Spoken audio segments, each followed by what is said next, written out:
I've been sitting with the 1923 finale for days now, and honestly, I'm still trying to process it. On one hand, it gave us some sense of closure, well, at least it tried to. But on the other, it left me with this nagging feeling, like the story I'd invested so much into wasn't really finished. It's almost like the writers were eager to push us straight into the next chapter of the Yellowstone universe without allowing us to truly say goodbye to the one we'd grown so attached to. As a fan, it's frustrating because we were promised resolution, but instead, we got more questions and a lingering sense that the real ending was just out of reach. So, what did we actually get here? Let's dive in and unpack everything. The good news is that the next chapter in the 1923 saga is going to be a direct continuation of everything we've seen so far. The bad news? Well, it's not going to be the same show we've come to know and love. Let me explain. Throughout 1923, we've been on one of the most intense and emotional journeys in television history. We followed Spencer Dutton through treacherous oceans, brutal war zones, and relentless heartache. His journey wasn't just about survival, it was about facing impossible odds, enduring unimaginable trauma, and navigating the overwhelming weight of family legacy. And let's not forget the insane amount of violence. Seriously, Spencer has become a one-man army. I mean, at this point, he could give Rambo a serious run for his money. Every episode felt like a new battle, where Spencer took down at least one enemy, each kill adding to his already tragic but necessary path. Talk about a man on a mission, a man who has no choice but to keep moving forward, no matter the cost. But now, as we reach the 1923 season 2 finale, Spencer is finally back in Montana. This should have been the moment we've all been waiting for. It should have been a triumphant homecoming, a moment filled with joy and relief. After everything Spencer has been through, after all the pain, war, and loss, his return to the place he calls home should have been nothing short of monumental. And yet, when it actually happens, it feels off. There's a strange emptiness, a sense that this is not quite the reunion we envisioned. For me, this long-awaited return felt a bit hollow. I'm still trying to figure out why exactly it didn't have the emotional impact it should have had. Maybe it's because Spencer, for all his heroism, is still carrying the scars of his journey in a way that no moment of homecoming can truly heal. Or maybe it's because, after all this buildup, we were expecting something more, something deeper than just another dramatic entry. I know it's hard to put into words, but there's a sense that the weight of Spencer's past wasn't fully addressed in this homecoming.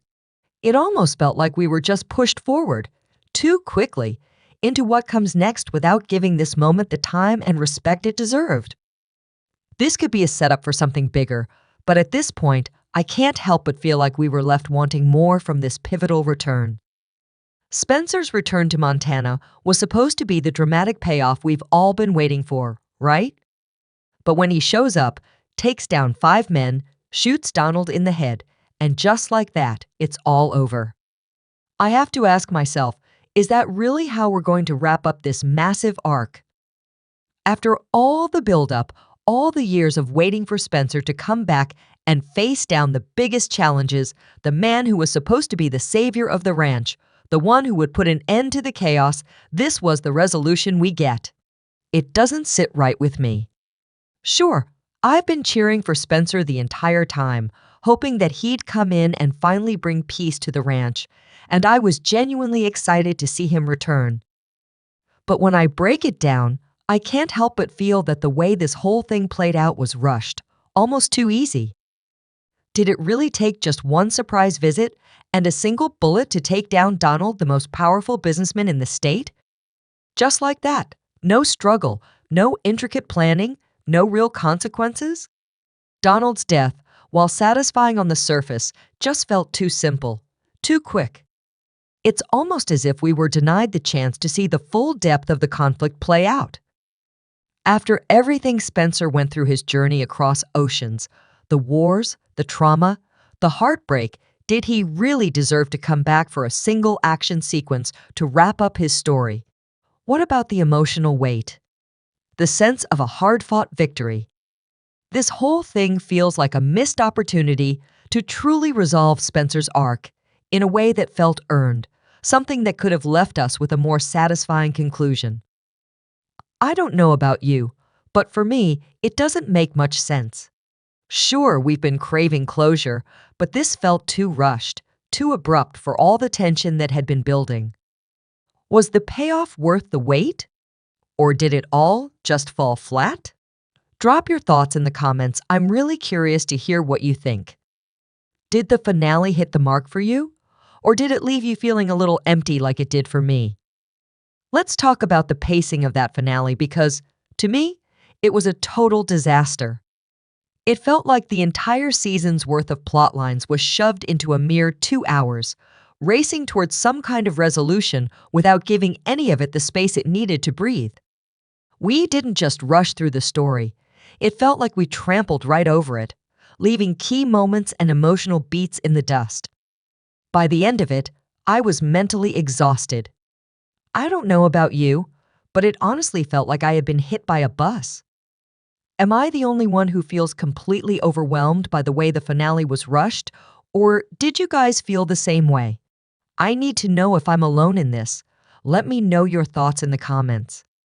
Now, despite everything that happened, I can't lie, Alexandra's death absolutely wrecked me. After everything she endured, her strength, her resilience, her journey alongside Spencer, I think we can all agree she deserved so much better than what she got. Honestly, she deserved 100 times better. The way her loss was handled didn't feel like a plot twist, or even a truly heartbreaking, meaningful moment. No, it felt more like the show couldn't bear to let Spencer have even a shred of happiness, even after all he's been through. Instead of crafting a deeply tragic story with real emotional weight, it seemed like the show just leaned into tragedy because, well, that's what Taylor Sheridan seems to think defines history pain, loss, and more pain. And at this point, it's really starting to wear thin. I can't be the only one who's rolling their eyes at this constant cycle of suffering, right? Don't get me wrong. I understand that tragedy is a core part of the 1923 narrative. The show thrives on its darker, grittier elements, and I get that. But I genuinely thought we might end this chapter with Spencer and Alexandra finally finding some semblance of peace. They've been through hell and back, and after all the war, the bloodshed, the heartbreak, didn't they deserve a moment of hope? Maybe even starting a family, raising the next generation of Duttons together, something that would offer a glimmer of light after everything they'd faced. Fight me in the comments if you want, but I honestly think that would have been a satisfying and earned ending. It would have given us, as viewers, something to hold on to, a sense of catharsis after watching these characters go through so much. But no. Instead, we're told off-screen that Spencer lives until 1969, dies at Alexandra's grave, and somehow had a relationship with another woman, a widow, who bore him a child, but he never married her? And we're just expected to accept that as the conclusion to Spencer's complex character arc? No closure, no emotional payoff, just a rushed wrap-up to tie things up quickly. It feels like a slap in the face, don't you think? We've invested so much in these characters, their journeys, their growth, and yet we're left with an unsatisfying conclusion that doesn't feel earned. It's like they didn't want to give us the ending we deserved. And I don't know about you, but I can't just accept that. I feel robbed of the resolution that was promised to us. All right, I think it's time we all take a step back and try to look at the bigger picture. I know a lot of what we've seen in the finale feels frustrating, even downright silly, but we have to remember this is all part of a larger setup for the future of the Yellowstone franchise. And by future, I mean 1944, which, let's be real, is basically going to be 1923 Season 3. From what we know so far, 1944 is going to dive into Spencer's backstory, explaining why he acted the way he did, who this mysterious widow is, and what became of the child they had. And let's not forget, 1944 is already in the works and scheduled for release in 2026. Rumor has it that Brandon Slenner might even return as Spencer, which honestly gives me a glimmer of hope. There's still so much more story to tell, and if Spencer is at the heart of it, you can bet I'll be watching, even if I'm still grieving Alexandra's loss. I've already ranted about Alexandra's death, but if there's one character who truly got the short end of the stick in every possible way, it's Elizabeth. I mean, this woman has been through literal hell. She's fought for survival in ways that most people couldn't even begin to comprehend. From the moment she stepped into the world of the Duttons, Elizabeth's life has been marked by sacrifice and unimaginable pain. She killed a man to protect the ranch, a brutal decision that no one should ever have to make, and watched as she lost Jack, the love of her life, in the most gut-wrenching, heart-shattering way possible. And the trauma didn't stop there. She endured physical injuries, mental anguish, and a constant battle just to be seen and heard in a world that didn't always have space for her. And through it all, she gave everything she had for the family, for the ranch, and for the legacy of the Duttons. But when we get to the finale, it's as if all of that was just erased. Elizabeth, after all the pain, all the struggle, all the sacrifice, is treated like an afterthought, like she's just in the way.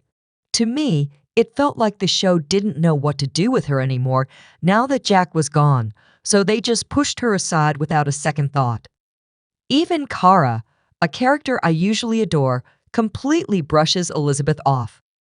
There's no warmth, no acknowledgement of everything Elizabeth has been through, and certainly no appreciation for the lengths she's gone to in order to protect the family and the ranch. Not even a simple thank you.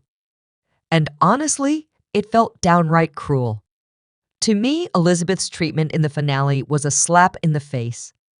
It was as if she was being treated as nothing more than a placeholder, a character who was simply there to fill the space left by Jack's death. That's not just disrespectful to Elizabeth's journey, but it's also disrespectful to the audience who's been rooting for her, watching her fight tooth and nail for every inch of progress. We've seen her struggle, we've seen her sacrifice, and yet, in the end, it felt like all of that was completely ignored. She deserves so much more than this. She deserved to be recognized, to be appreciated, and to have her story treated with the dignity it deserves. Instead, we got an ending that felt cold and dismissive, as though her character was just cast aside without a second thought. It's a shame, honestly, because Elizabeth has been one of the most compelling, complex characters, and she deserved to be treated better. And you know what really stings? The worst part of it all was that Kara didn't even acknowledge that Elizabeth is pregnant. Let's not forget, that's Jack's child and a Dutton heir, whether anyone wants to admit it or not. The legacy is carrying on, but there wasn't even a mention of this baby's future. Not a single word of promise that this child is still part of the Dutton bloodline, still part of the family. Kara, it seems, acted like since she's holding Spencer's son in her hands, she doesn't need another grandchild to worry about. And I can't wrap my head around her mindset here. It feels like a massive oversight, almost as if Elizabeth's child was just irrelevant. But hey, we know there's more at play here. All these missed moments and unresolved threads are likely setting the stage for something bigger in the Yellowstone universe. We've already been teased about the Madison, the highly anticipated sequel set in present-day Montana, centered around a family from New York who find themselves in the wilds of the West due to an inheritance they never saw coming. On the surface, we're told that this family isn't related to the Duttons, that they're not part of the legendary ranching dynasty we've come to know and love. But honestly, something feels off about that. Call it a hunch, but I have this strong feeling that the connection between the Madison and the Duttons runs deeper than we've been led to believe. In fact, all the signs are pointing to a much more complicated backstory, one that could reveal these characters are, at the very least, connected to the Duttons by blood. Think about it. We know that Elizabeth and Jack, despite their deep ties to the Dutton family, were never fully embraced by the main branch of the family. They were somewhat cast aside, excluded from the legitimate lineage. But what if these new characters, the family at the heart of the Madison, are their grandchildren or great-grandchildren? If I'm right, this could create an incredibly rich narrative about a family that carries the Dutton bloodline, but has never been accepted as part of the family itself. They might have inherited the Dutton legacy in name, but not in spirit. It would be a fascinating exploration of what it means to be part of a family that has, for all intents and purposes, turned its back on you. The idea of belonging to a legacy that has rejected you is incredibly powerful. It taps into the complex emotions of being part of something greater than yourself, but never truly feeling like you're part of it. And in the case of the Madison, where these characters would be living in the shadows of the Duttons, trying to carve out their own identity while carrying the weight of a name that's never truly been theirs, it could lead to some incredible storytelling. The so-called legitimate Duttons, still clinging to their bloodline and power, might be faced with the uncomfortable reality that their family tree is far more complicated than they ever realized. It's a story that could explore the tension of legacy, acceptance, and the ongoing struggle for identity and belonging in a family that has always refused to acknowledge you. Now that's a narrative worth following. So, where does this leave us? Well, according to the latest news, 1923 is officially done. There won't be a season 3, but with 1944 and the Madison on the horizon, the story is far from finished. And while I'm genuinely excited to see what's coming next, I can't help but feel a little let down by how 1923 wrapped up. It left a lot of questions unanswered, and honestly, I wish it had given us more closure not just for the characters, but for us, the fans, who've been on this ride from the start. But hey, that's just my take. I'd love to hear what you think. Did the finale work for you, or did it leave you wanting more? Drop your thoughts in the comments. If you want to stay up to date on everything Yellowstone and beyond, be sure to like and follow for weekly updates. And while you're here, check out the video on the screen. I think it might interest you. Thanks for watching, and I'll catch you in the next one.